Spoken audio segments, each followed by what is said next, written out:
Hi everyone, it's Kathy. Thank you so much for joining me. Today I'm participating in the Whimsy Stamps Pumpkins on Parade Hop and Giveaway. Each stop on the hop is sharing a project featuring the Whimsy Stamps Build a Pumpkin Patch Die set. Be sure to hop along to each stop in the hop for a chance to win a $25 gift certificate. I'll give more information about that a little bit later on. And what I decided to do for my video is share a couple of different techniques on how you can use this Build a Pumpkin Patch die set. It's perfect for either Halloween or fall, and I have 4 cards to share with you. Again, I'm going to focus more on the techniques, and then I'll show the finished cards after I share the technique. So starting out, I die cut the largest pumpkin from Cougar Super Smooth cardstock. And before I forget, the next person on the hop is listed in the description box below, as well as all of the supplies that I used. And I will list the supplies for each particular card that I created. Anyway, back to my first technique. As I mentioned, I die cut the largest pumpkin from Cougar Super Smooth cardstock. And then I just started coloring it with my Copic markers. One trick that I did for coloring the pumpkin is I started out with a very, very light color and used the little bumps at the bottom of the pumpkin as a guide so I would know where to draw those lines up just to give it a little bit of dimension. Then I started filling in with the color, and you'll see that I'll flick from the top down and then from the bottom up, and I'll have the very outer edges a little bit darker, and then for that center section to make it stand out even further, I'll deepen up those lines that I had originally drawn in with my lightest color. So about the giveaway, this hop runs from September 17th through September 20th, and in order to be entered to win the gift certificate to the Whimsy Stamps shop, all you have to do is hop along and leave a comment on each stop in the hop. And be sure to leave your comment no later than 11:59 Eastern Standard Time on September 20th. The winner will be chosen at random using a YouTube random comment picker, and the winner will be announced over on the Whimsy Stamps YouTube channel in the Pumpkins on Parade video hop description box. All of the information about the giveaway will also be linked in the description box below for you. So getting back to this pumpkin, once I was done coloring the front of the pumpkin, I did take my darkest marker and just went around the edge just so it wouldn't have that white showing through. For the stem on the pumpkin, I used 2 different colors, and I started with my darkest, and I was very random with it. I wasn't trying to be too perfect. I just wanted to have some variation. Now, once I was done coloring this pumpkin, I brought in the Halloween Expressions stencil and decided on that creepy face. I put a little bit of washi tape on the back side of my colored pumpkin and then laid the stencil on top of that, and I had to adjust that piece of washi tape because it was too far off the edge. Next, I grabbed some sticky notes and just used those to mask off those other faces in the stencil so that I wouldn't end up with my black glitz gel all over the place. And to make sure that my sticky notes stayed in place, again, I used a little bit of washi tape there. I mixed up my black glitz gel really well with my palette knife, and then I just spread it directly over the stencil. And I went in with a light hand at first, and then I added in a little bit more, and I thought it would be easier to build it up so it would be nice and thick, but do it in 2 layers instead of just 1. After I scraped off all of the excess glitz gel, I made sure to clean my palette knife and my stencil right away so that it didn't dry on there. Once I removed all of the sticky notes and the washi tape, I set that pumpkin aside so that the glitz gel had a chance to dry. I wanted to share how I colored this pumpkin because it's shaped a little bit differently. There are a lot more little bumps at the bottom of this pumpkin, and again, I did the same technique, and I did this same technique for all of the pumpkins that I colored.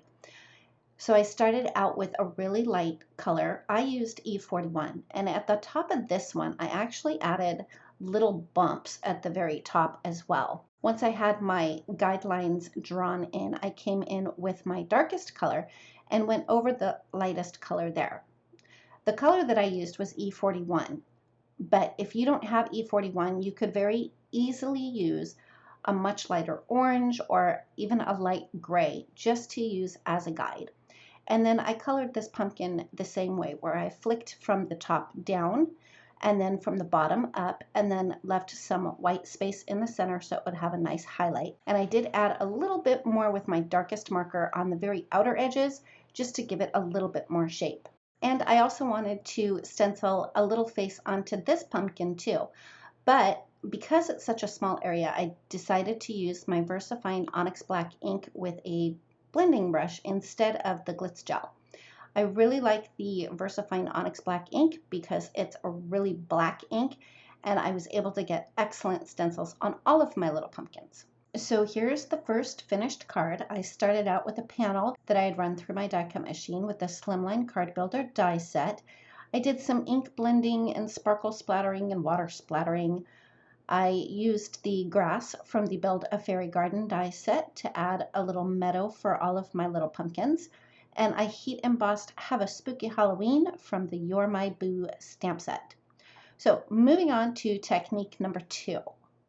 One quick and easy way to add interest to die cut shapes is to die cut them from colored cardstock and then use a background stamp to stamp a pattern onto them. So for this one, I die cut the pumpkin obviously out of orange cardstock, and I'm using the chevron background stamp to stamp on top of my pumpkin. I inked it up with orange ink so it would be a tone on tone look. And after I stamped the initial background, I had also die cut an oval from the Springtime Oval die set. I used some temporary adhesive to hold that oval in place on top of the original pumpkin, just so that I could have the continuous chevron border background. After I was done stamping my pumpkin and my oval, to add even more dimension and even more interest, I pulled out my Vintage Photo Distress ink, and this is the regular Distress ink, it's not the oxide, and used a mini ink blending brush just to go around the edges.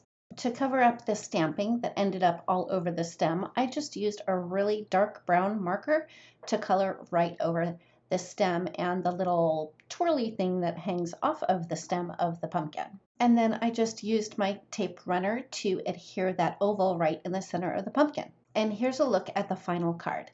As you can see, I die cut the pumpkin 3 times, and I didn't use all orange. I decided to go with a pink and a teal as well. For the pink pumpkin, I used the SLIMLINE Delightful Daisies background stamp. For the turquoise, I used the Tartan Plaid background stamp. I created a little tag and used the Alphabet Mini stamp set to stamp the words Happy Fall. And for my background, I brought in the thatched embossing folder, and then I did lightly brush over the top of the embossed areas with my Vintage Photo ink just to tie it in and give it more of a rustic feel. And that finishes up the second technique. Now, moving on to the third technique, which essentially is a combination of the first and second technique.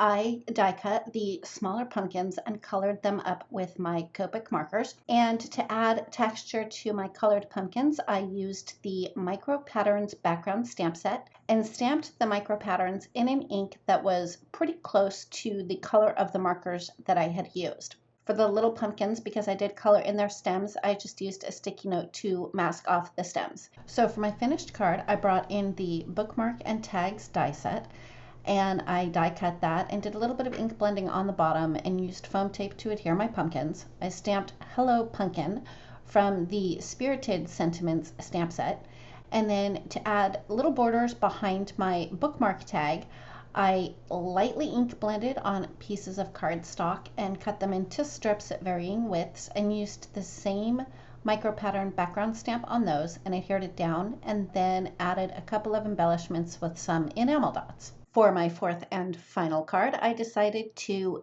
create a shaker card, and I was able to use the Bunch of Pumpkins die to cut all of my shaker bits. And I also cut some leaves from a shimmery teal cardstock.